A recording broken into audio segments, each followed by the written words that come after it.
جزاك الله خيرا. السلام عليكم ورحمة الله وبركاته everyone.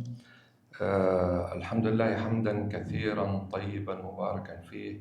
اللهم لك الحمد كما ينبغي لجلال وجهك ولعظيم سلطانك.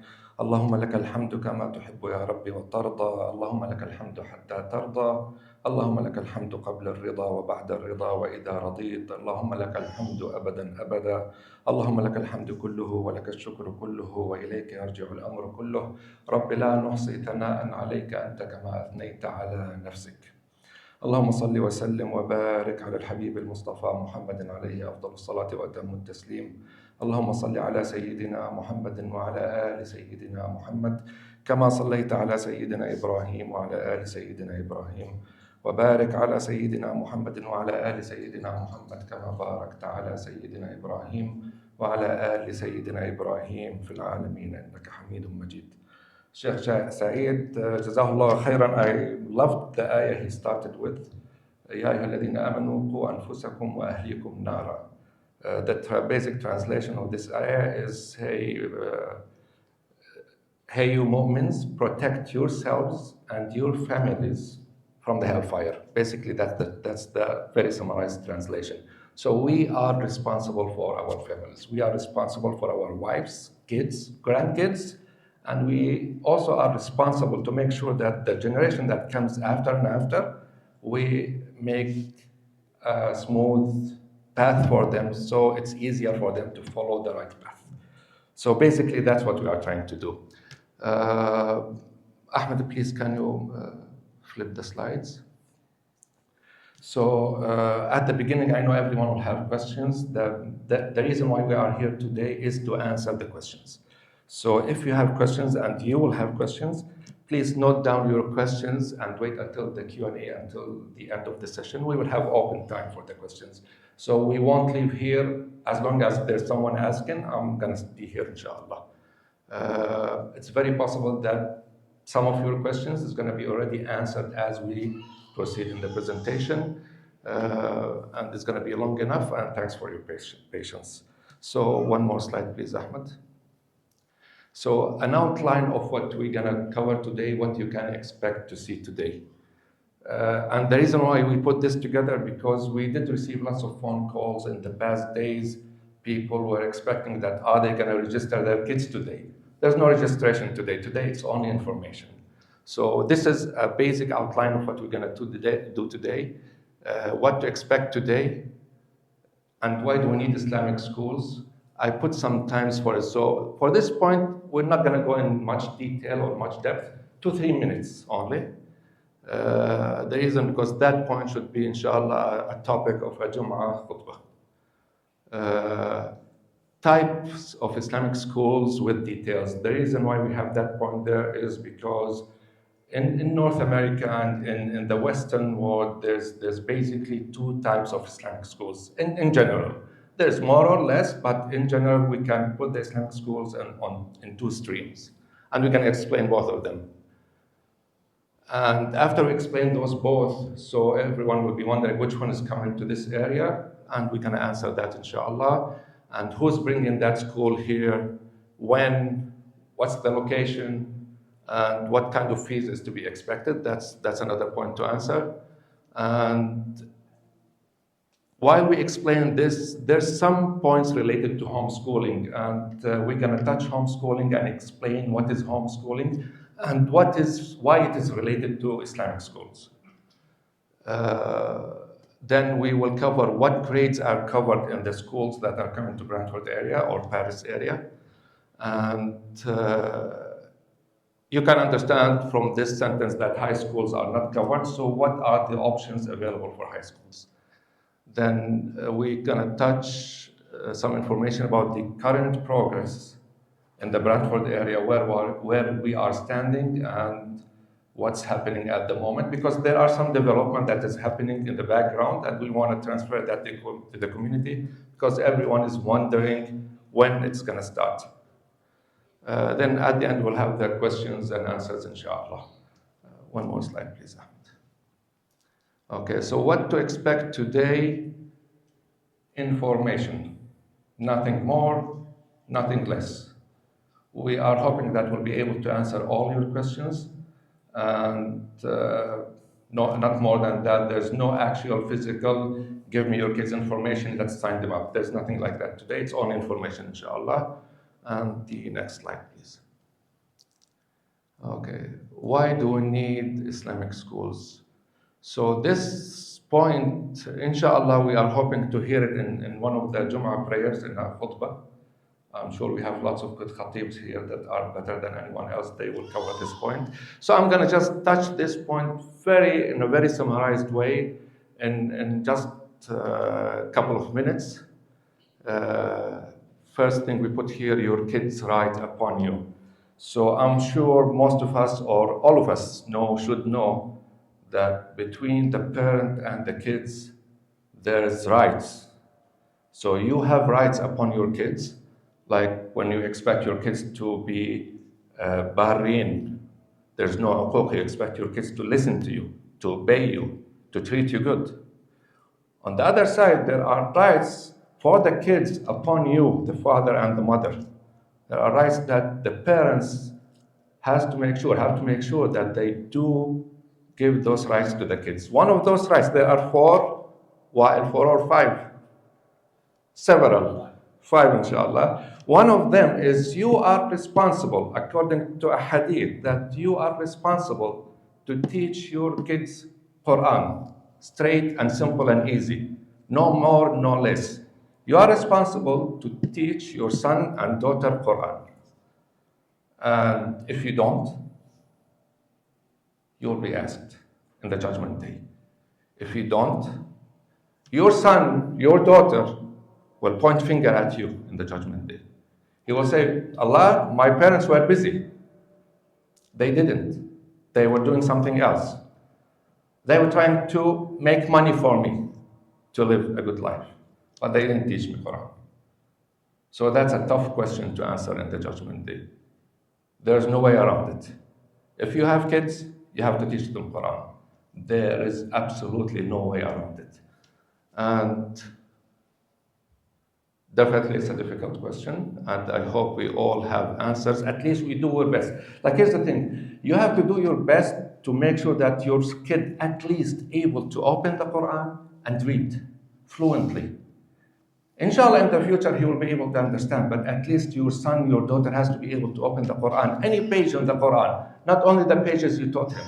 He should be able to open the Quran in any page and be able to read fluently. And as he continues those studies, he should be able to understand basic understanding. The information available later on, he can't go in depth in that, but he should be able to read the Quran in Arabic. And memorization, I'm really not a source of ilm here to say if you have to make sure that your son memorize it or not, but at least you have to make sure that your kids can read the Quran, able to read the Quran fluently. Hopefully some of them will be able to memorize some parts of the Quran, maybe the full Quran, maybe some ajza from the Quran, maybe juz'u amma, maybe juz'u tabaraka, some of the ayat, some of the surahs, but he definitely should be able to read the Quran. So the last point, Islamic schools or homeschooling or moving back. The reason why I put that sentence there, very, very blunt and straightforward. Years ago, when I came to Canada, like maybe 19 years ago, I remember in the first couple of years for me in this country, one of the brothers, Jazahullah khairan, I remember he threw that sentence in my face, straightforward. He said, Maher, you put your kids in Islamic school, or you homeschool them, or go back home where you came from. I didn't like what he said. I drew a line between me and that brother at that time. I didn't like it. He was so straightforward, blunt. Now, in the last years, I find myself repeating that sentence. It always strikes me. If I'm actually responsible to make sure that my kids are able to read Quran, and on the judgment day I will be asked, then I have to do something about it. I shouldn't just sit there and hope that they will be able to read it. I should do something about it. Sisters, brothers, you can't just go to work and hope your sons and kids will be okay. Your daughters will be able to read the Quran. You have to do something about it, even if it takes lots of sacrifice, and having one of the parents sit at home instead of having both parents work. I know every family has its own situation, but the family has to plan what kind of sacrifice they are able to do to make sure that they devote the time for their kids, to supervise them while they go through that journey of learning the Quran, learning the alif ba ta, learning the harakat, learning how to read. Because it won't happen if you didn't put the effort. You have to put the effort. You cannot send them to school and you at home don't do anything about it, because school is not babysitting. You have to send them to Islamic school. They have to come back to school. They have to do their homeworks with you. You have to be able to sit with them. If you are not able, for a language barrier, to give that support at home after school or before school, you should be able at least to make sure that they are supervised, that they try to do something about it, to sit down and try to learn and read, because they have their teachers back at school when they go the next day. So they shouldn't be just left alone to spend 5-6 hours on Xbox or TV or cartoons or playing around and not actually try to learn what they got from the Quran that day. Because in summary, it takes the kid from 6 months to 9 months to be fluent in reading. I'm not talking about memorization. Memorization is a different story. But if you actually serious about having your son or your daughter who's a young age, you are serious, you want them to learn how to read the Quran, it takes from 6 months to 9 months. And your son or your daughter can read the Quran fluently with tajweed, with ahkam, with harakat, with everything fluently like a native Arab speaker. So it needs some effort. So when it comes back to Islamic school, homeschooling, or moving back, that's a tough sentence to say. If you cannot afford, I'm underlining afford, you cannot afford Islamic school because it does involve money. There's financial aspect to it.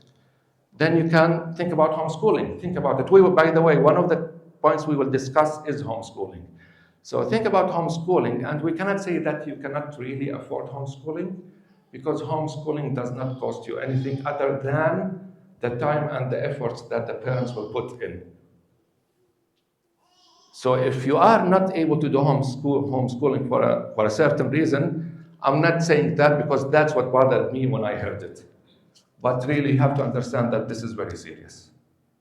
Your Quran has to be accessible by your kids. They should be able to read it fluently. Hopefully, they will start memorizing some parts of it.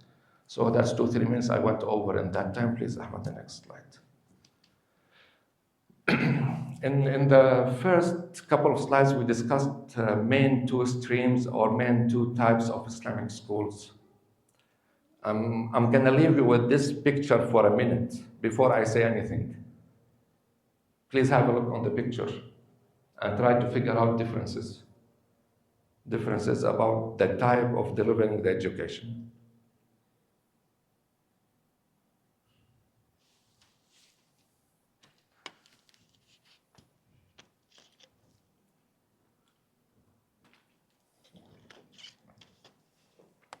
So type 1 and type 2. I'm going to talk from the pictures, then we'll go to the next slide. But from the pictures, type 1 is basically a madrasa type or a maktab type or an Islamic school type. Am I on the way so you can see the screen, right? Or a madrasa type that is very similar to Islamic schools hundreds of years ago, where our ancestors used to teach their kids Quran and Islamic studies. So basically, it's Quran-centric. The main subject being delivered in type 1 schools is Quran. This type of schools graduates Huffaz. That one doesn't. That doesn't mean that one is bad. That's very good too. But we'll explain the differences. So this type of schools, type 1 is Quran-centric. The typical day of a student in such type of schools is roughly 4 hours, plus and minus, 4 hours of Quran every day. That's why this school graduates Huffaz. The students in this school, beside the Quran, their tajweed, their makharij, the way they pronounce the letters, is top-notch. Their Islamic information, their Islamic studies is very good.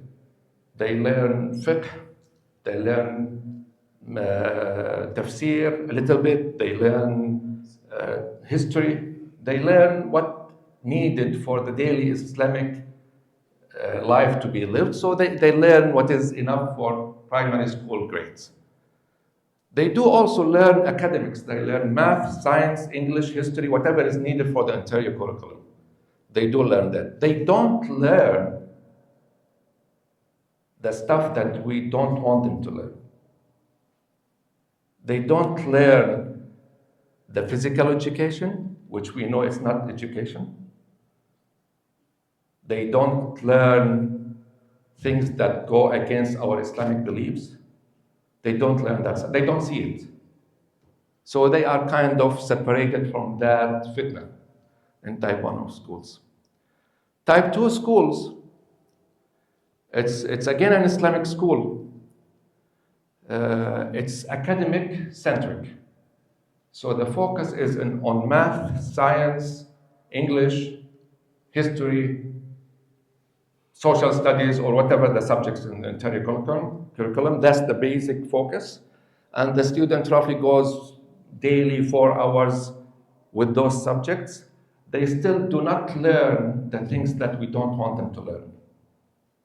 They don't see stuff that we consider fitna that goes against our Islam and against our religion. They don't see that stuff there. They get very good they get very good academic education. Islamic-wise, they learn how to read Quran. They learn tajweed.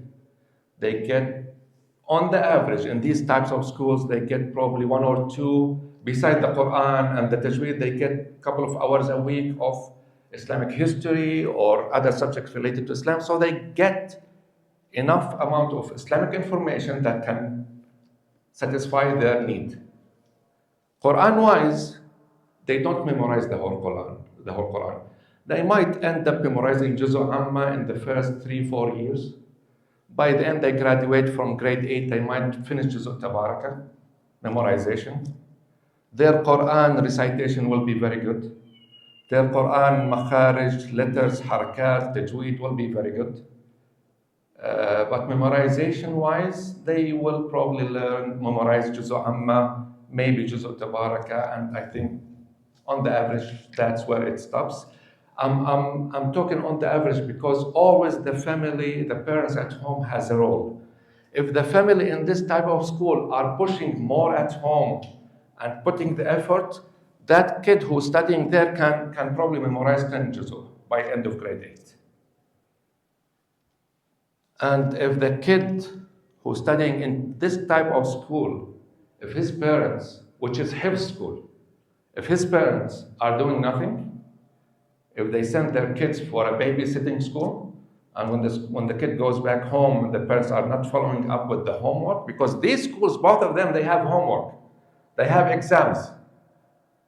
I'm sure everyone's surprised when they hear that your kids will go through exams at the final 2 weeks of the semester, because they will be tested in math and science and English and history and all these subjects, the academics one, and the Quran.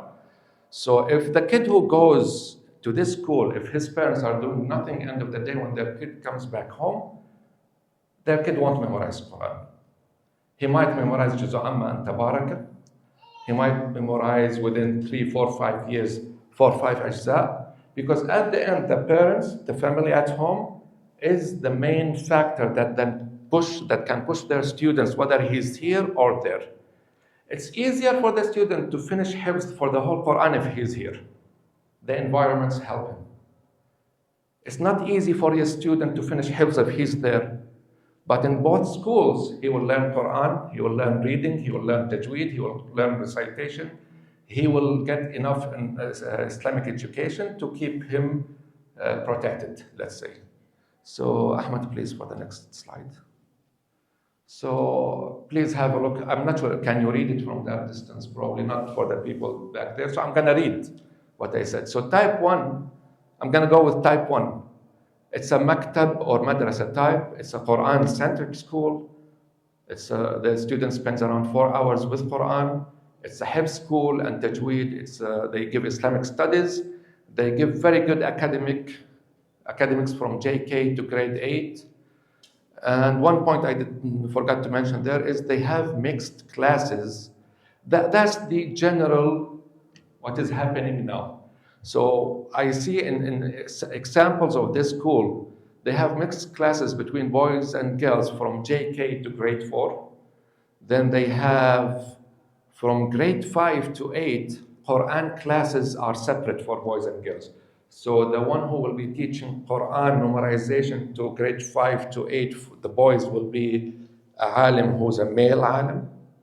And the teacher who will be teaching Quran memorization or following the Quran memorization for girls between grade 5 and 8 will be a female alima who's able to deal with the recitation, with the memorization, and follow up on those students. So the Quran memorization after grade 5 is separated between males and females, boys and girls. For the academics, they go back. Some schools, they keep the academics separated after grade 5 from type 1 school, and some schools from type 1, they put them back together because of many reasons. One of them is the availability of enough teachers who can deliver math and science. Because you have to understand that these both type of schools cost money. Both schools will kind of, especially this type, will depend on some people volunteering or helping with the academics. If the school is doing financially very good, they would hire the teachers, the academical teachers. So depending on how many teachers are available, so grade 5 and 8 academics might be combined, might be separated. In the picture, if you go back to the picture, Ahmed, one slide back, we showed here that the students are sitting in a halaqa type, in a musalla, where this is one setup. Other setup would be each hafiz is each teacher which will have 7 kids around him. Another one will have a 7 group of students. So each one will have his group of students, or they put the students together and the students rotate around those stations. So this is only for the Quran. When they do their academics, they leave this room and they go to the other rooms where they get their academics, where each student have his desk. So normal setup like normal public schools. So when they do their math and science and English and history and whatever other subjects they do, they will be sitting in classes with desks, with a blackboard, everything like normal. But when they do their Quran, they do it here. Type 2, it's always in classes. So if from that picture, that's probably JK or grade 1 or something like that, or SK. For higher classes, grade 4 and 5, they will have a little bit of a different setup, but all the subjects, including the Quran, will be conducted in the classroom. Ahmed, next slides. And this actually what I discussed here. So as a summary for these 2 types, I want to talk about the academics, not the Quran, because the Quran, we explained it. But the academics, we see that lots of parents will have concerns about whether their kids will actually learn good math in type 1, whether they will be able to proceed for high school and university if they go through type 1.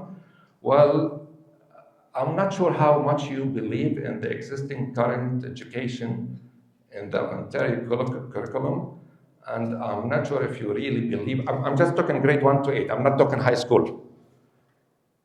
Do you really believe that your kids are being taught something in those schools? I'm not going to answer it. You answer yourself. So both these types of schools will deliver exceptional standards of math and science and history and academics compared to the public school.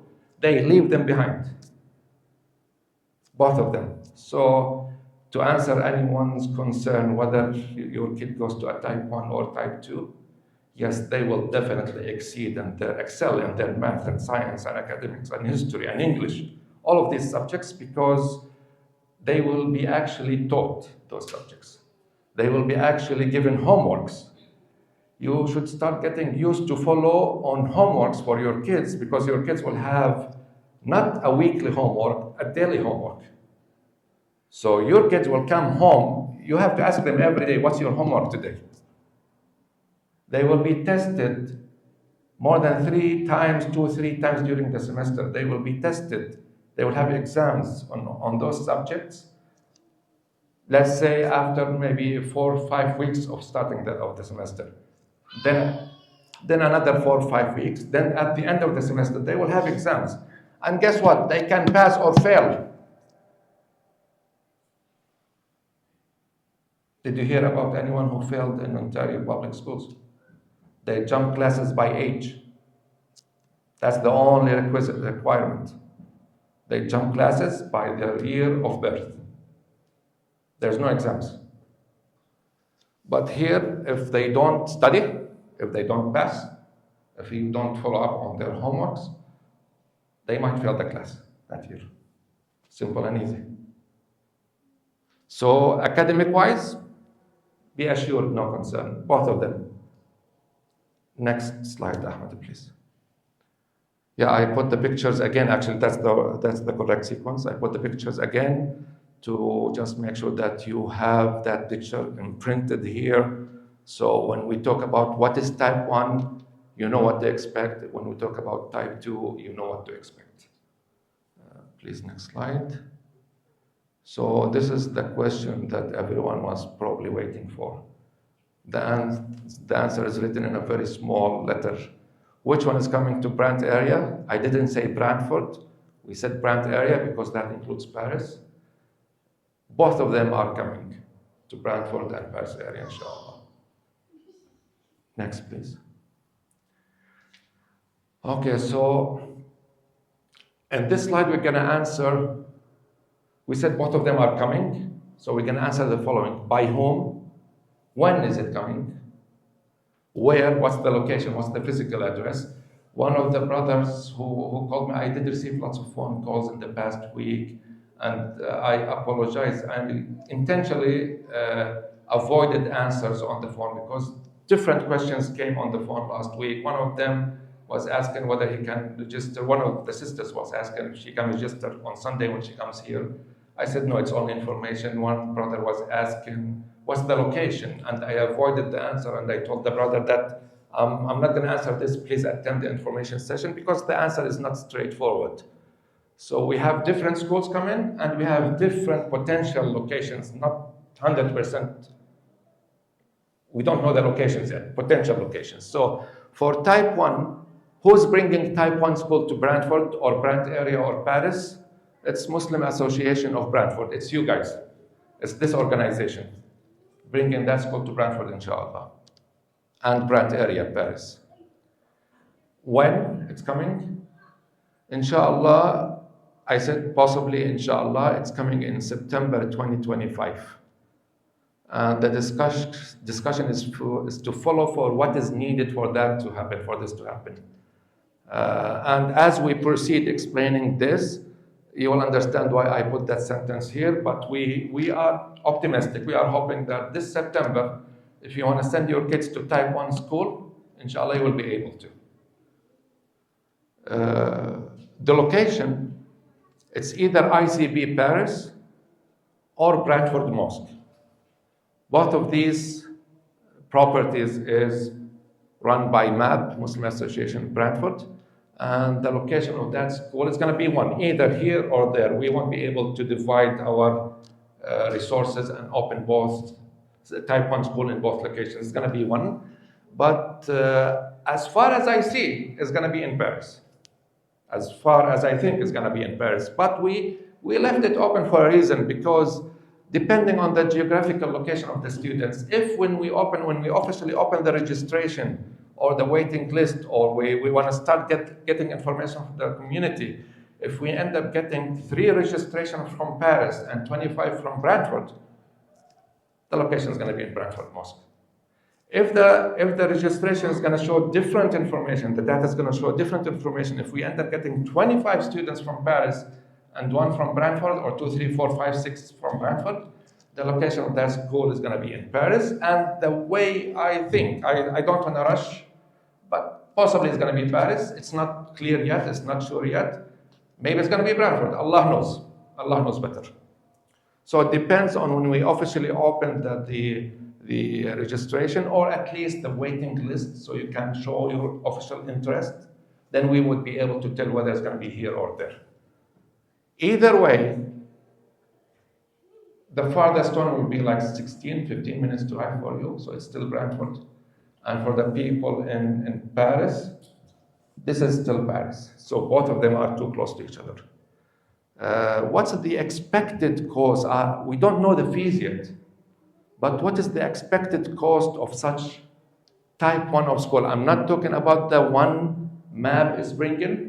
I'm not talking about the one that Muslim Association of Brantford is bringing. There's still too many factors involved to decide what the cost will be. But we can assure you that it's not going to be for profit. It will not be for profit. Whatever the cost is, we will transfer the cost to the families and top on it from the mosque bucket. It's not going to be for profit. But what we see being charged in type 1 schools in these cities, in the surrounding area, it's the average is around 350 to 450. And when I say multiplied by 11, because normally those schools, they charge 10 months a year, except the summer, and they charge another amount which is equal to a monthly expense. They charge it as a registration fee at the beginning when you open a file for your student, for your kid. And that's being charged only once. So that's an expected number. Is it the final number? No. Can be less, can be more, Allah knows.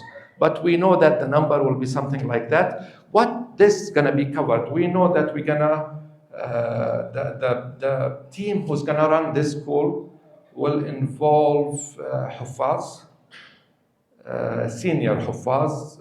I'm not talking about young Huffaz who, we have some of them in the community, but those are not the teachers. Those cannot be the teachers. Those are still in the beginning of their learning life with Quran.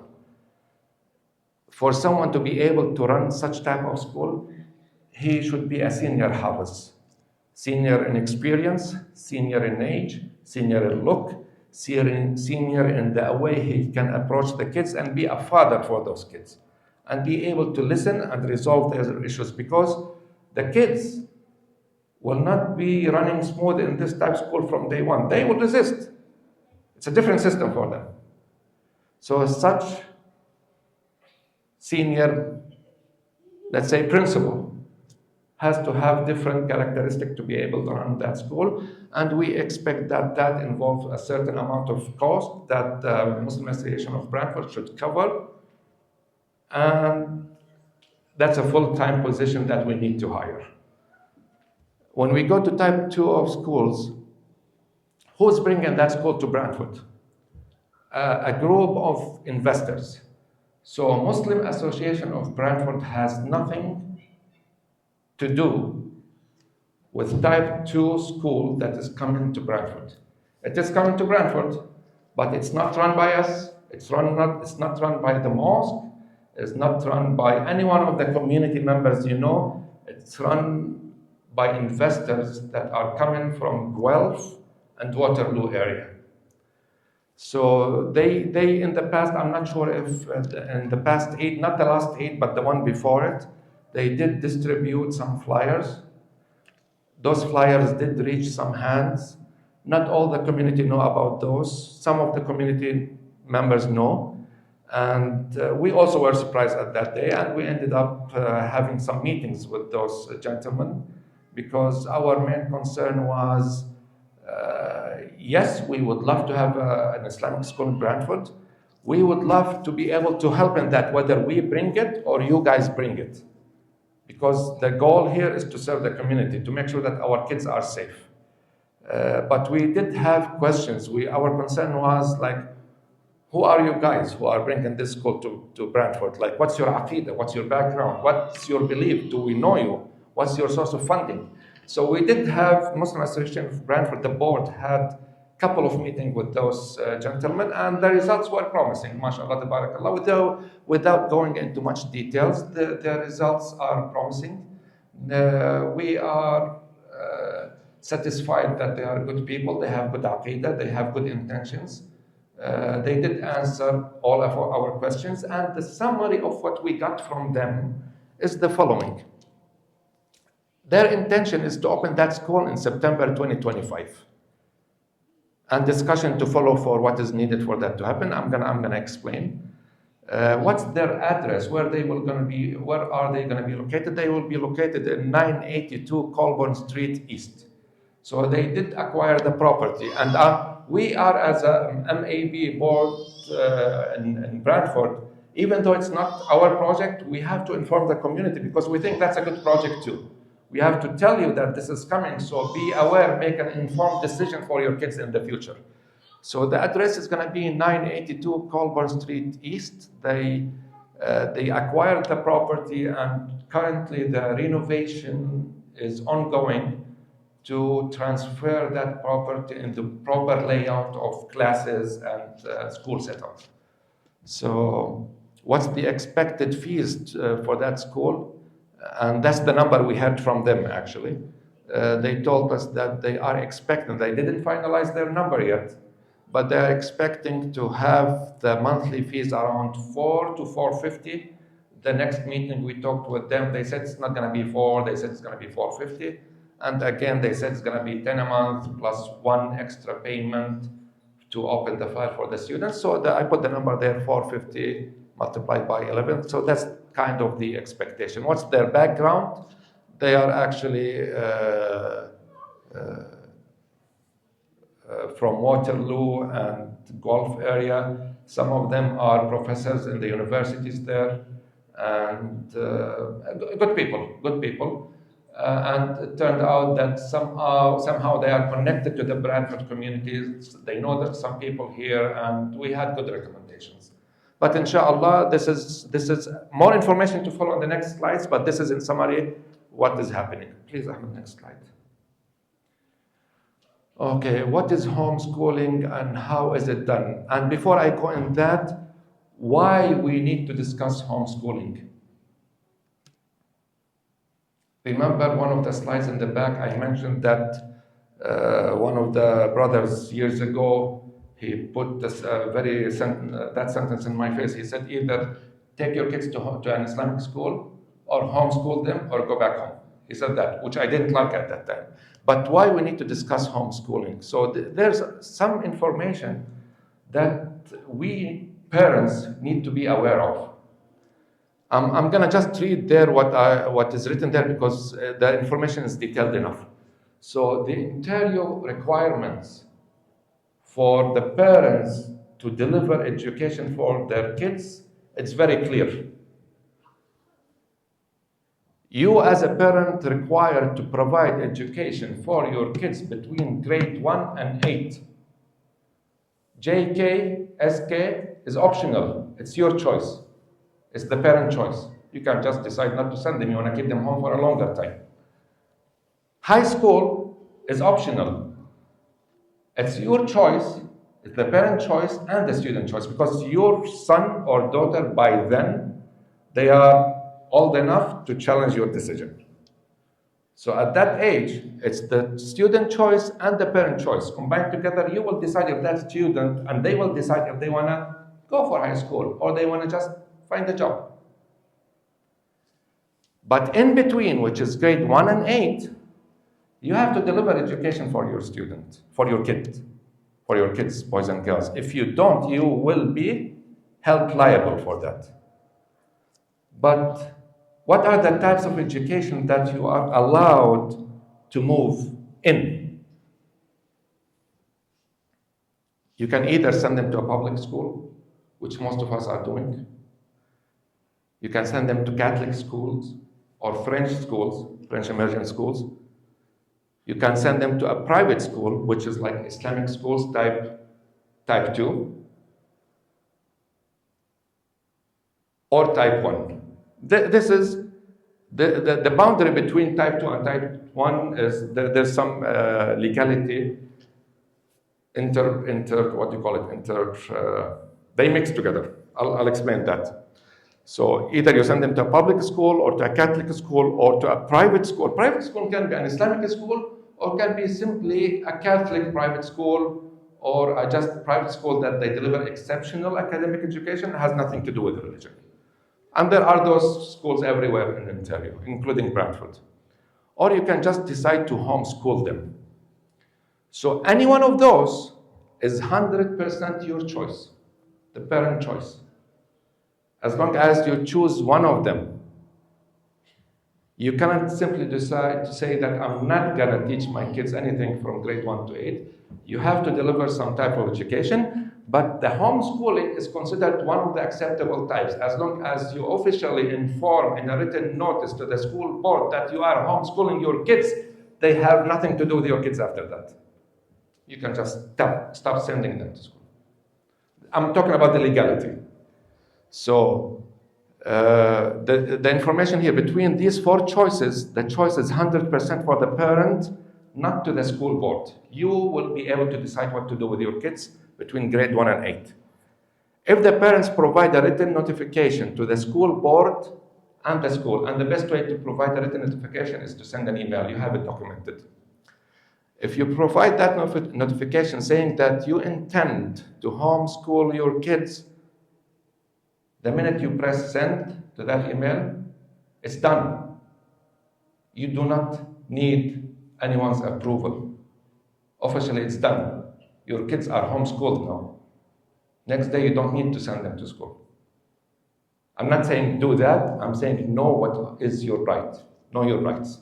So the minute you provide an official notification to the school board and the school they go to currently, if it is a public school or a Catholic school, then it's done. You don't need any approval, but make sure that parents cannot take their kids out of the school without providing such notification. If you just decide simply not to send them because type 1 school or type 2 school, Islamic school opened in Brantford, and you just take them from there and put them here, you will be actually held liable. The school board will get into contact with the authorities, and they want to see and be satisfied why your kids are not going to school anymore. And they will involve the authorities to know why your kids are not coming to school and what happened. But as long as you provide the notification, it's your decision after that. But you cannot stop sending them to school just because simply you want to. Okay, so without providing such written notice in advance, which is a letter of intent for homeschooling. Next slide, Ahmed, please. Okay, so how is homeschooling done? Which I did it in the past. Our family, us, we did it. He's a product of homeschooling. Adam, most of you guys know my other son, Adam. He was homeschooled for a while before going to Islamic schools. So we went through that. And so if the parents decide to send their kids for homeschooling or decide to homeschool their kids, the easiest way is to provide the written notification. To provide the notification is to go to Ontario Federation of Teaching Parents. That's the website. And in that website, there's a link for a form. It's a ready form. That's the form you need to send to the school board. You just download the form, put your personal, like put the student information, probably date of birth, like 3-4 blanks you need to fill. His name, her name, your name, some dates, a signature. You print, sign, then attach it and send it by email, and that's all what you need to do if you decide to homeschool your kids. Okay, so there's a sentence here I want to just explain. Once parents submit the form, they are free to provide the education to their kids the way they see fit. So when a parent provides that form to the school board, what are the options open to those parents after that? They can actually homeschool them like yourself. You sit with your kids, you teach them math and science and Quran and English and history and all those subjects. That's called actual homeschooling. You sit with your kids those hours every day and you deliver that education. That's number one. Number two, you sign them up for a type 1 school. Because now, the school board has nothing to do with you. You decide what you want to do. You already pulled them out officially from the school. Now you can hire someone to teach them Quran, math, and science, and all those subjects. So either you do it yourself at home or you hire someone to teach them those subjects, which is type 1 school that we discussed earlier. So type 1 school is not, most of the cases, not all of the cases, is not a registered school in the school board. It's a legal entity that teaches kids, like, you know, like what do you call that? There's what do you call it? Kuman, which is they teach math for students, okay, and some other organizations they teach French, like an extra for fee. So this is the same thing. They are not registered schools, but they are organizations who have the capability of teaching your kids, and you are entrusting your kids to them to be taught Quran and English and math and science simply because you don't have the time to do it yourself at home. In some situations, those type 1 schools, when they are experienced in their field and they exist for too many years, for that much amount of years that they are well established, they end up enrolling their organization into the school board system, and they actually, there's an Ontario student number, what do you call it, Ahmed? OSE or OES, something like that, Ontario student, something like that, I'm not sure. So in some cases, those type 1 of schools, when they are old enough, experienced enough, they end up going that route, so they will be able to register themselves into the schooling system. But that's not really necessary. When we go to type 2 school, Islamic schools, type 2, which is the second picture on that side, that type of school, they are already registered as a school. And when you pull your kid out of a public school, and if you're sending your son or daughter to type 2 school, you don't need to provide that letter of intent of homeschooling most of the cases, because they will themselves notify the old school and get the student records transferred to them.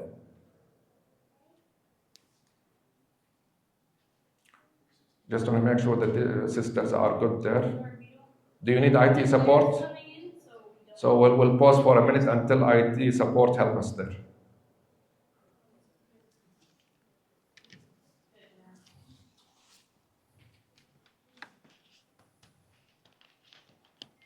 All good?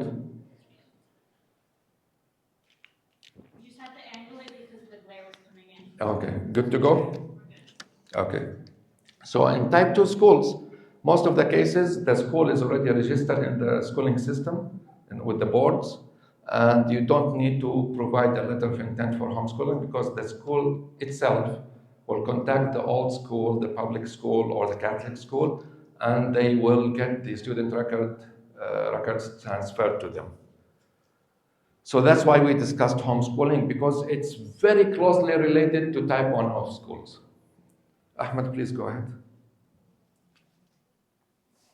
Okay, what about high school options? All what we discussed up to now is JK to grade 8. We didn't touch anything related to high school, and we should at least answer some concerns, because all of us, most of us, care about this point.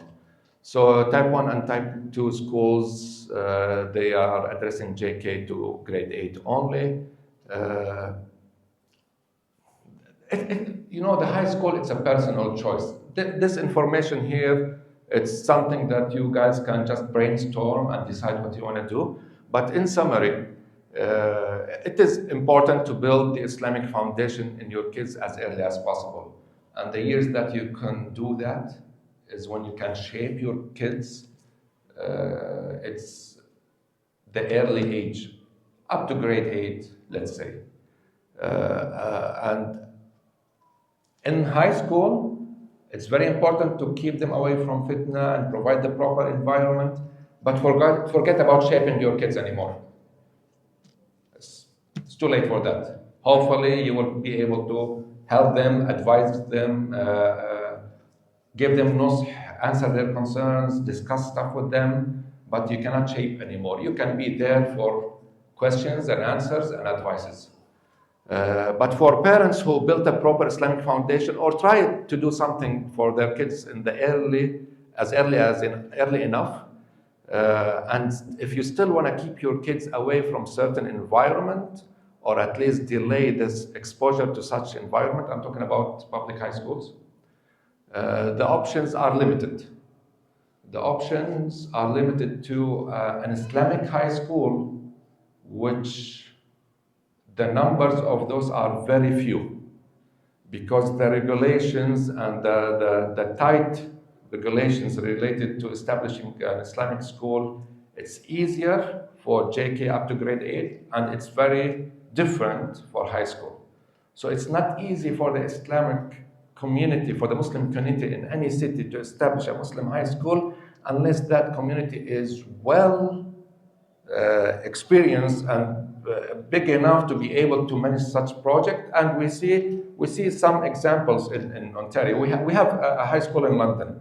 There's a high school in London. There's a high school for ISNA in Mississauga. And there are a couple, I believe, more in the Toronto area. But if you make a comparison, you might have 10 times or 20 times the amount of Islamic schools, primary schools, compared to Muslim high schools. And the reason is because of how difficult to obtain that that approval for the high school. So if you are not living close to an Islamic high school, physically in that city, in that area, your choices are limited to Virtual Learning Center, which is an Ontario high school online, or independent learning, and that's the provider, by the way, that's the website for that. All this presentation will be available on the mosque website or on the mosque YouTube channel. So you can get the address from there. And the other option is Independent Learning Center, and there are several providers for that in Ontario. Both of these will graduate the student with an Ontario high school diploma. You can still choose, the parents can still choose to put their kids in a normal public school and make sure that they are supervised as much as possible. It's parent choice, it's personal choice at that point. Next slide, Ahmed, please. Okay, so what's the current progress, where we are standing as of today for both of these types of schools? So as we said, type 1, by MAB, by Muslim Association of Brantford, and this will be a hybrid homeschooling with type 1 madrasa. So whatever the Muslim Association of Brantford is trying to bring into the community in September 2025 is going to be a hybrid between homeschooling and type 1 madrasa. Type 1, the one we explained in details. So if you are going for that, parents will be required to submit a letter of intent for homeschooling for the kids. So before you are able to put your kids in the MAB type 1 Islamic school that is hopefully coming in September, you should officially be able to do that by, in a proper way, taking your kids out of the Ontario schooling system by submitting that letter of intent for homeschooling. When you do that, you can provide the education for your kids the way you want, whether type 1 madrasa, whether at your home, it's your choice, but then MAD can accept those applications. So the target is to start in September 2025, not finalized yet. Why not finalized yet? Because MAB now currently is in the process of hiring a full-time senior hafiz to run the Hifz classes. Because as we understand, the type 1 school, it's a Quran-centric. It runs around the Quran and the Hifz program. So definitely we need to hire a professional senior hafiz who can run that system, and everything else can be supported easily after that. I'm talking about the academic teachers. But the key point here is to hire a full-time senior hafiz who's able to run that school. And we did have several meetings. We did make several trips to different cities, to Scarborough, to Cambridge. And inshallah, we'll keep the community posted as soon as possible. We are hoping that we will have good news. Currently, we don't have that news. We can't tell you, yes, we hired him, but inshallah, soon we will tell you that we hired him. May Allah help us all in that. Okay, academics, how we're gonna deal with the academics. I kind of touched that a couple of seconds ago, but the academics, we are again in the process of hiring full-time teachers to deliver math, science, English, history, etc., all those classes. It depends. So if we end up having 5 students, I don't think we need to hire teachers. We need just the hafiz who's going to teach them the hifz. And maybe one parent can help us and volunteer. Abdullah, remember we were talking? Can help us and volunteer, because he just told me I want to volunteer. Okay, can help us and volunteer and teach our kids those subjects, math and science, and because if we have 5 students, they will be somehow in the same range. You can separate them in a couple of groups, give that level of math, give that level of math. So it will be easy for us to deal with the academics for those 4 or 5 students. Some support will be expected from parents at home to share the loads of the academics, because if we have 5 students or 6, 7 students, we'll be able to hire one person, which is the main hafiz, the senior hafiz, who will be able to run that school. If we have 40 applications, if we have 40 students, we won't ask Abdullah to come and teach 40 students math. We will have that senior hafiz who will also choose a second hafiz or a third hafiz and a fourth hafiz to support him. And we will choose a full-time positions for the teachers who will teach math and science, because at that time, if we have 40 students, we have more fees being paid to the school to pay for the teachers, because we have to hire those teachers full-time. But as I said at the beginning, that project is not for profit. The project that is run by MAB is not for profit. MAB, Muslim Association in Brantford, is not looking to profit any single amount of this project. In fact, MAB is expecting to dig a little bit into the existing bucket in the bank account to support that project. But the load is not easy. If we have 40 students or we have less or more, the fees of those students will cover up most of the cost for the teachers, and MAB will help. So type 2 investors, we had 2 meetings, as I mentioned, we had 2 meetings with them to understand their background before MAB can feel okay promoting them to the community. And we do feel okay. We are satisfied with the answers we got from them. We know what's their aqidah, we know where they come from, we know their source of funding, we know that they are investors who have good reputation in the Guelph and Waterloo area. So we know those people now. And they are targeting to start JK to grade 4 in September 2025. Not finalized yet. They are very optimistic that they will hit that, and we hope that they will hit that date. The reason why I say not finalized yet, because they are running the project. We don't have day-to-day updates of what's happening there. We get updates as they submitted, as they transfer it to us. So the last time we heard something from them was probably a month ago. And for the last month, we know that they are working hard to meet the deadline. We don't have the update for the last month yet. Okay? And they also told us that the next year, the year after, they will add grade 5 to 8. They did acquire the property and the renovation is ongoing. They are planning to invite the community. So they are not inviting the board members here or the management.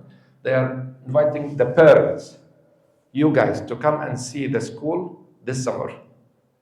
The minute we hear from them, when is that invitation, we will definitely announce it. So all of you guys know that you are invited to go and see that school. The address is 892 Colborne Street East or 982 Colborne Street. It's in the previous slide. So when you have that slide in the website, you will have the address of that school too. Yeah, that's the last point. We'll keep you posted as we hear from them. So I think we came to the end of the presentation. Please get your questions answered so you can make an informed decision for your kids' future. Just remember, main point you can keep in mind all the time, you are responsible to teach your kids the Quran. There's no way around it. So it's a QA time and it's an open time. So thanks for attending. And we're going to make a small dua and then we'll open it for the Q&A inshallah.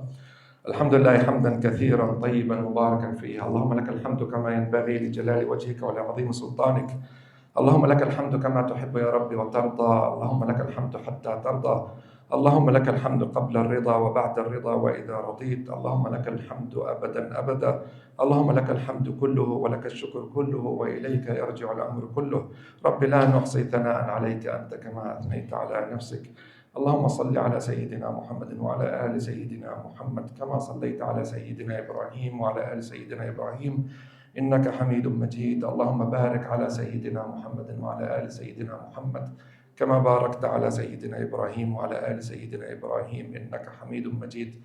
Oh Allah, you know our intention. Oh Allah, make it easy for us. Grant us success and acceptance, Ya Allah. Ya Allah, if our intention is not pure, purify it and grant us access and acceptance, Ya Allah. Help us protect our kids. Help us do our job. Help us provide an easy way for our kids to keep them close to the Quran. May Allah make all our kids huffaz, inshallah. May Allah make all our kids close to the Quran. Rasul sallallahu alayhi wasallam says that there are humans, people among you guys, those are the people of Allah. And when the Sahaba asked, who are they? It's Ahlul Quran, it's the people of Quran. So does it matter what your degree is, if you're a good mathematician or a scientist or an engineer or a doctor, whatever, it doesn't matter what you do in life. Your risk is there. If Allah wrote a $10 million for you, you will get that $10 million in your lifespan, whether you are an engineer or a doctor or someone who cleans the mosque, and that's your actual full-time job to clean the mosque. Or to clean the street. If that was your actual full-time job to clean the street with the city of Brantford, and Allah wrote a $10 million for you, that $10 million is going to chase you. And Prophet ﷺ said, Bima ma'na, the translation, the explanation, if someone runs away from his risk, the way he runs away from death, his risk is going to catch him the way his death is going to catch him. So there's no way around it. If Allah wrote $10 million for you, that $10 million is going to come into your pocket, whether you like it or not, as long as you do something in this life. You work, you don't sleep. You wake up, you do something, you work hard, you put the effort. But if you sleep, forget about it, because you're sleeping. Okay? Maybe Allah chooses to give you that $10 million. But the point here I'm trying to mention is academics is very good. Definitely we need doctors. Definitely we need engineers. Definitely we need scientists. But guess what? Before that, we need huffaz. We do need huffaz. We have to preserve that book. If we don't have huffaz and we have doctors and engineers, we are losing. So we do need the huffaz, so make the right decision for your kids. والحمد لله رب العالمين اللهم صل وسلم وبارك على الحبيب المصطفى محمد عليه الصلاة والسلام. Sorry for taking lots of your time. It was supposed to be shorter than that. Q&A is open, inshallah. وإياكم.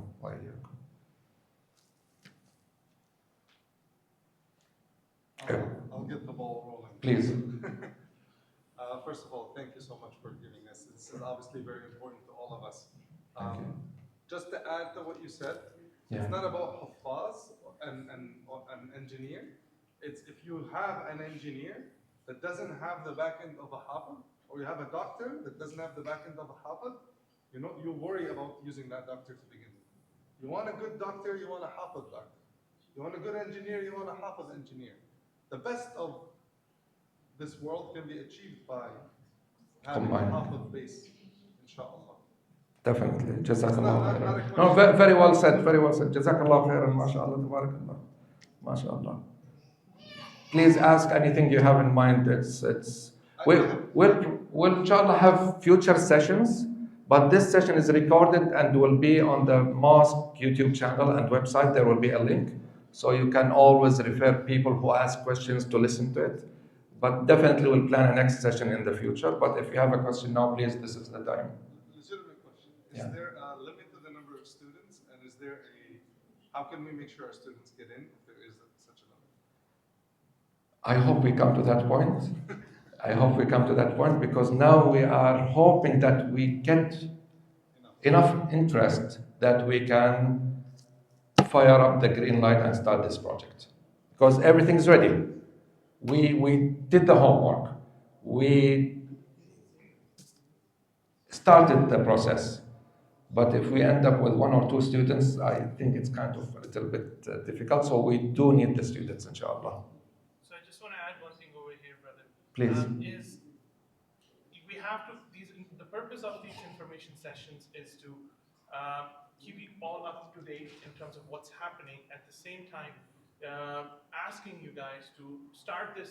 It is a tough conversation to have with your wife, with your family, and your kids. September is going to be tomorrow. So, inshallah, I hope we have, I'm sure, I think I was talking to Brother Umar, we're going to have at least a dozen plus kids for sure, people who have already confirmed, inshallah. Inshallah. So, and then I'll add 4 of mine, so inshallah, we'll take it from there. Inshallah. So, Inshallah. We depend on that.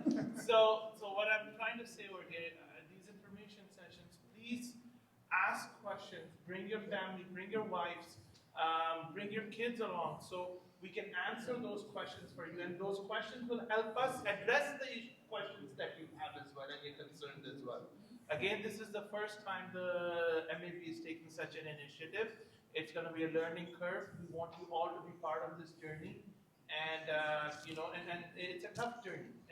Especially the first one. I know my mom was the first one. Was like, Islamic school? Like, are you gone nuts? Like, what's going on? I'm like, Mom, the decision is made. MashaAllah. Now help me with this. MashaAllah. Right? So start the conversations at home. That's going to be the hard part. And then bring those questions along. And there's Brother Omar over here, Brother Maher, Brother Nuruddin, myself, and many people who are closely involved in the project.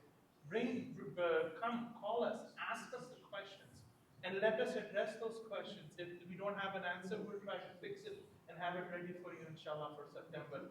But let's not say, oh, we'll see. No, let's act. Yes, inshallah. Okay, we have to take action and now say, call Brother Maher, call Brother Umar, give your kids names so we know the commitment level, so we can, inshallah, with the help of Allah, Inshallah. make the September date a reality. Inshallah. Sister, you have a question?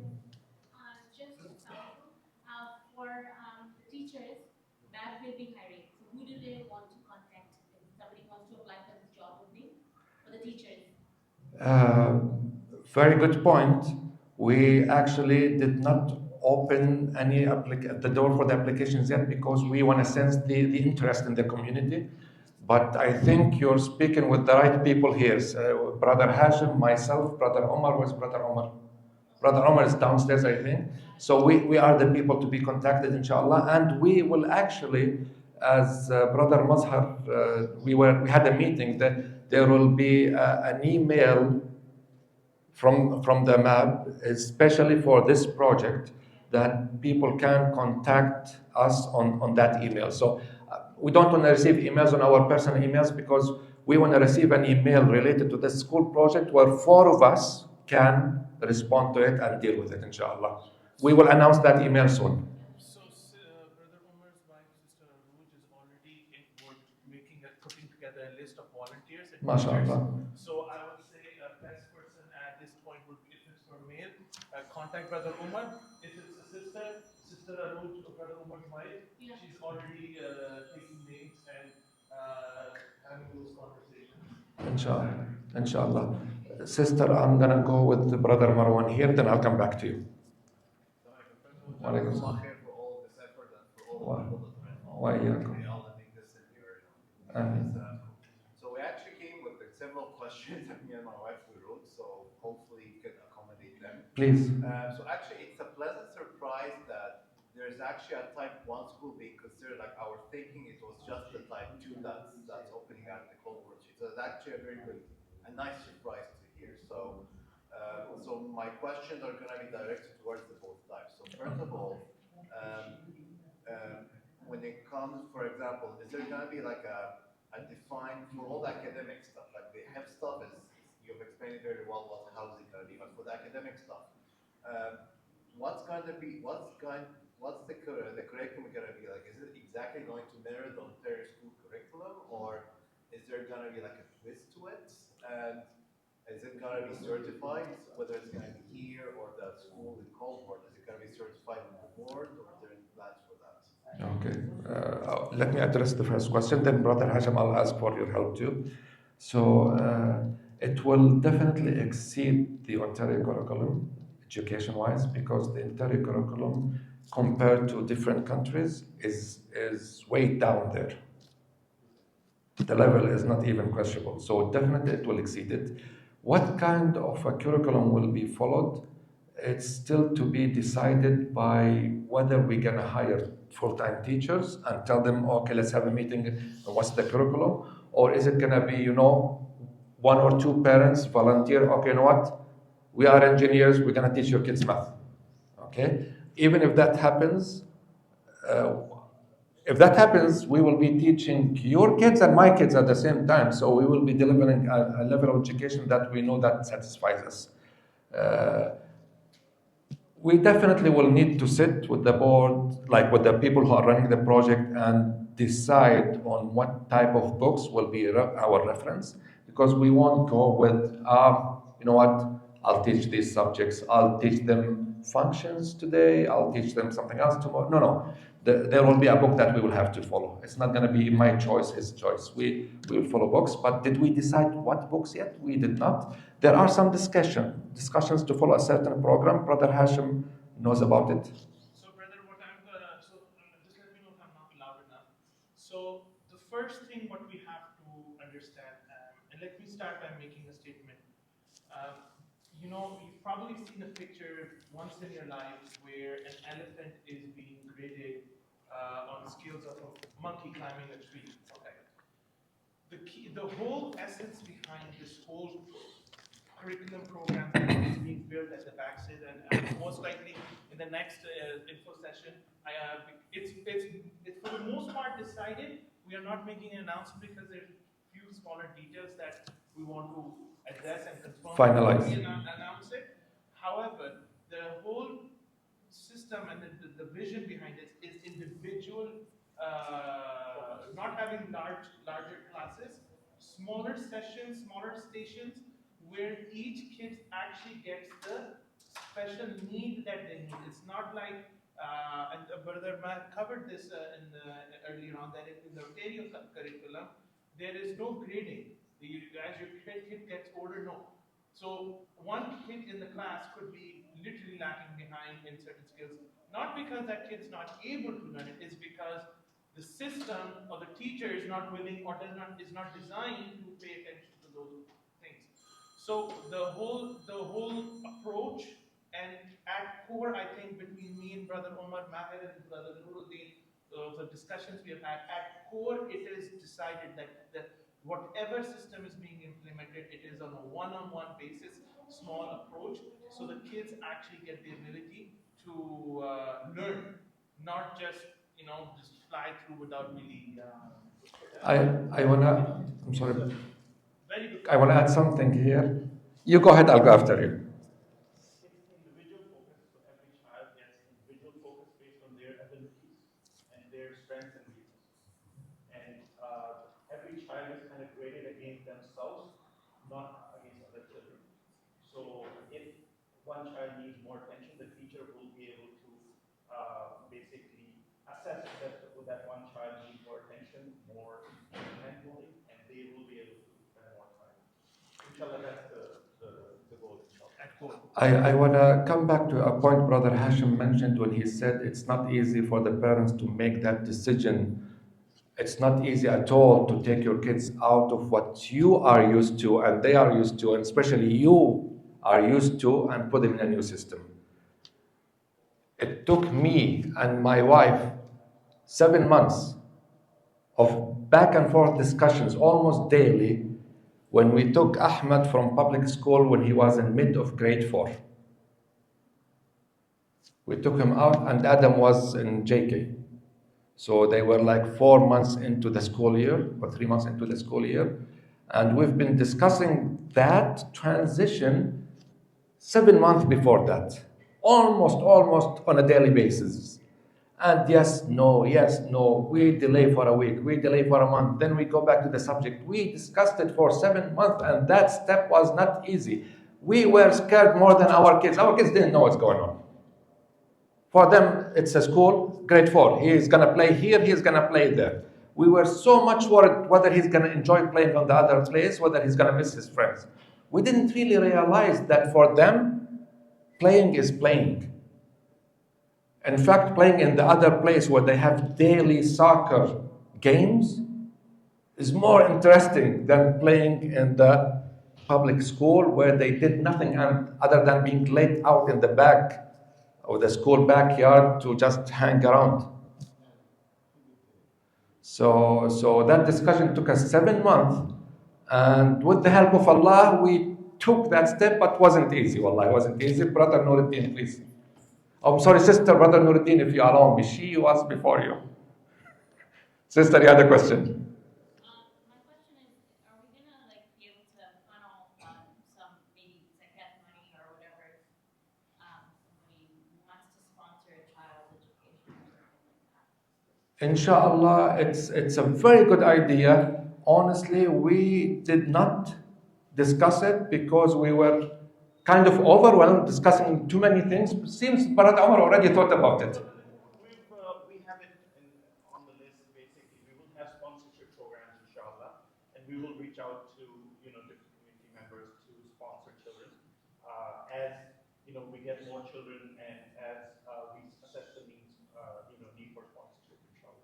Inshallah. Inshallah, but that's I think standard with any Yes. school, inshallah. Yes, Brother Nuruddin. Sister, I just want to add is don't wait. If you know someone, just give the name to Brother Omar or Sister Aruj, and so we know that this opportunity or this venue is there. So we know when the time comes. Don't wait for because there's 101 things that are happening at the back end with the core team. If there is one, we know we have a note. The moment the opportunity comes, we will contact. Inshallah. Brother Nuruddin, sorry for making you wait. Please go ahead. Wa alaikum salam. I'd like to refer to what Ahmed mentioned when he said the challenge in taking this decision is more of the parents. As a matter of fact, the child does not know. They can hear me. They can hear me. For the recording. Okay. Assalamu alaikum. Again, my reference is to what Ahmed said, and that's for the parents. The truth is that child knows nothing. The child is relying on you to decide for him at that stage of his life. And that is why the parents need to be clear within themselves what they want to achieve, what they want for that child. And let us look at it from two angles. I will take one of them, and that is that verse of the Quran wherein Allah says, sorry, that may sound scary, but that verse, that's in Surah Al-Ahzab towards the end, wherein Allah mentioned that on that day, when they are turned upside down facing the hellfire, then they will say, oh Allah, we would have followed you, we would have obeyed you and obeyed Rasul, but it is our parents that led us astray. And on that day, those children will be asking, Ya Allah, Rabbana atihim di'fayn min al-azab wal'anhum la'nan kabira. I think that's the verse. They will say, it is our parents that led us astray, we would have obeyed you and obeyed Rasul.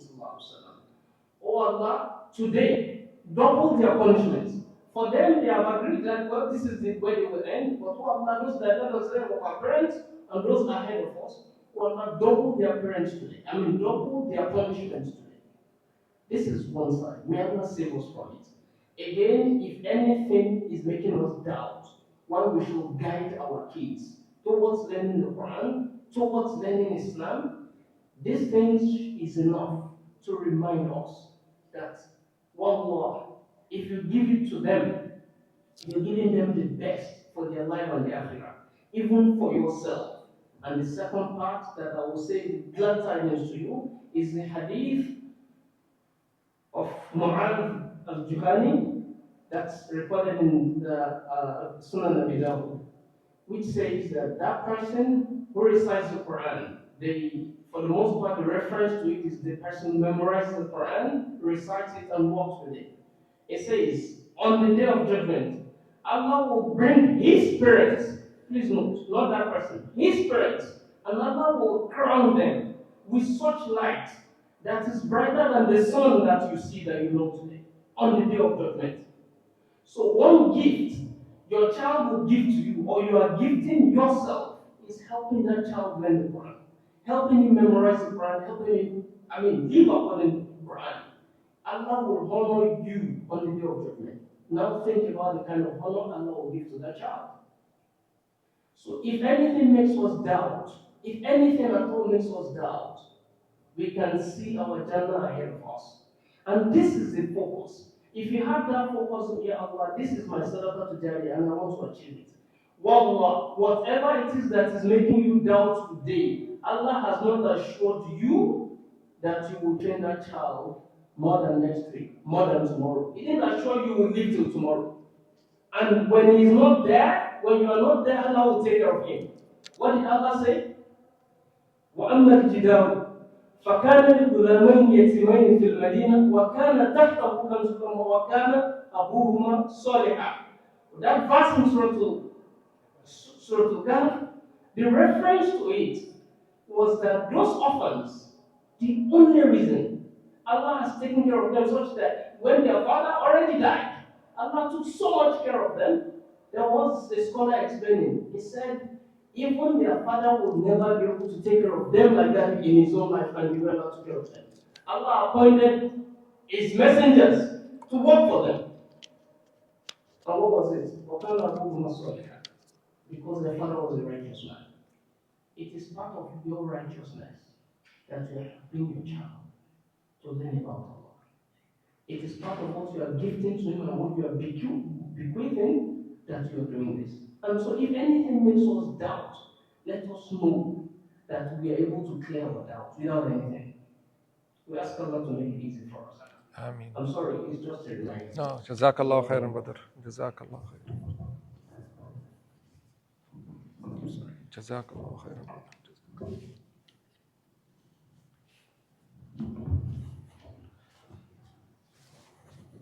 And please note, if I may add, the people who are discussing this with us, Alhamdulillah, they are also, Allah has helped them, Allah has blessed them, they understand what they are doing. And we will see some of them are already doing this.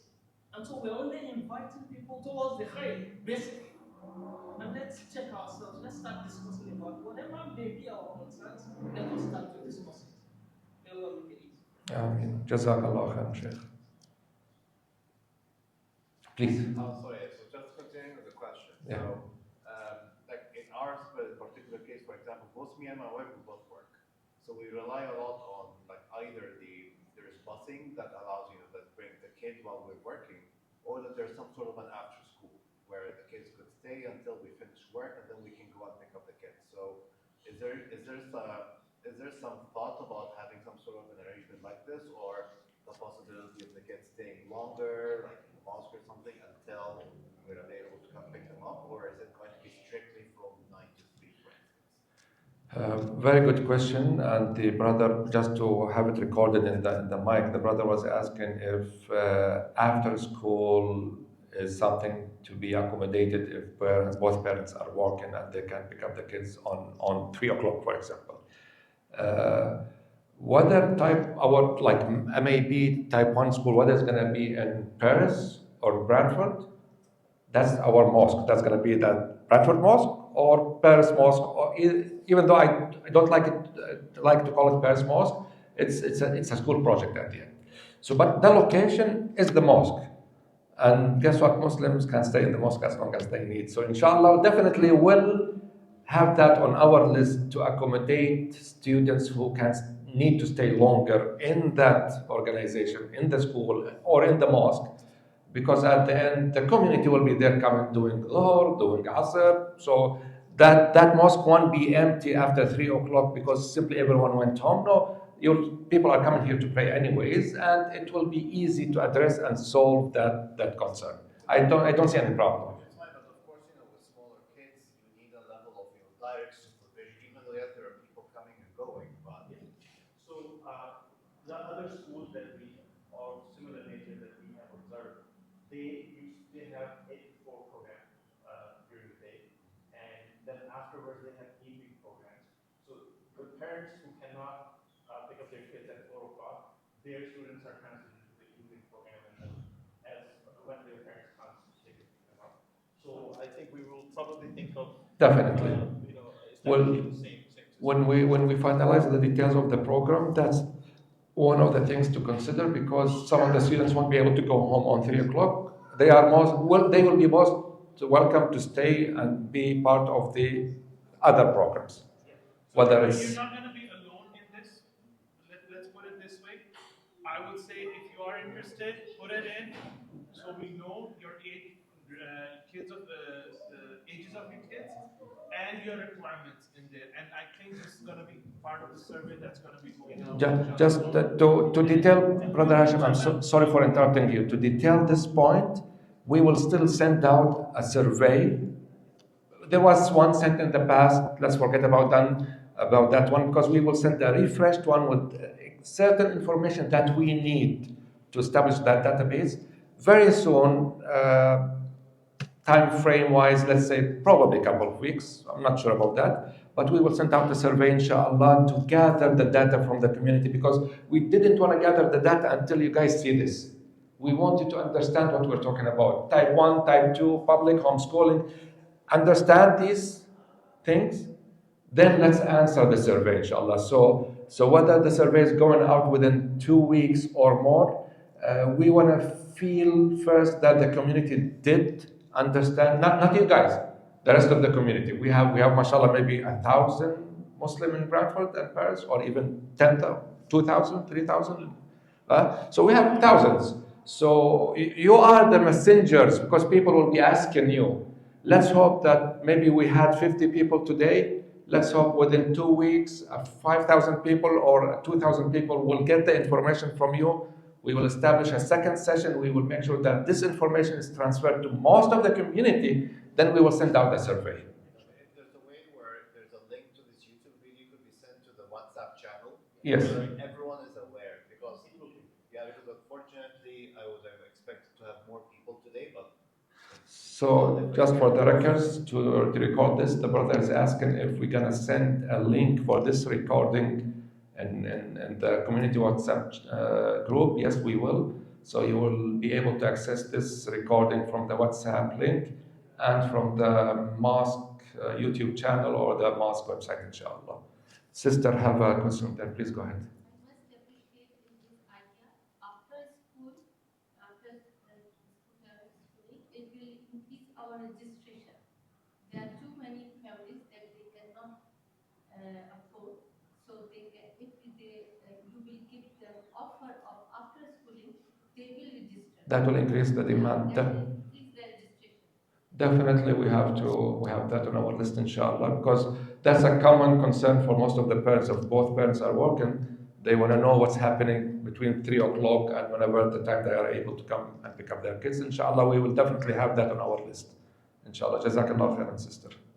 And also be in a high point as compared to the other school, because they will not be able to have this kind of thing like we people have, because we have mosque in both places. Exactly. Mosque we can motivate the kids, but they don't have the mosque there for the school. Exactly. So the property, the building is still going to be open even after school hours.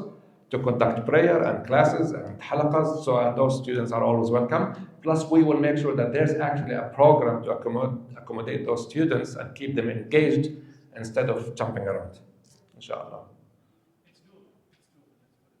Brother Omar, you want to say something? If you could announce that we will, inshallah, have an FAQ as well, just so we know we're getting a lot of questions, and these questions are representative of the community at large. So we can actually have a PDF document that we can upload on YouTube. With the questions and answers? Basically FAQs. Okay. Inshallah, b'idhni ta'ala. So Brother Omar was mentioning that to get this on the recording, that we will have an FAQs? Frequently asked questions. Okay, FAQs, yeah, was FNQs. So frequently asked questions, inshallah, will be documented on a PDF document, and we will upload to the website, where the parents will be able to access and see the previously asked questions and what was our response to it, inshallah. And this will make things easier for everyone, inshallah. We're not leaving until all of you say it's done. We're here until there's no more questions. That's why we said open time, inshallah. Ahmad is already there to keep flipping slides until Maghrib time, inshallah. So if any more questions, feel free. Thank you so much, وإياكم sister, وإياكم. جزاكم الله خيرا for attending, everyone, and may Allah help us to achieve success and acceptance, and grant us acceptance to be able to help our kids to learn Quran, inshallah. جزاكم الله خيرا, everyone, for attending. Go home now. Yes, stay for Maghrib. Whoever still be able to stay for Maghrib, inshallah. Inshallah. When you say type 1 and type 2, often I just think of diabetes, but that's not what that is. It's not the case. So maybe we can say that it's Quran intensive school and just. Yes, Quran centric is the first time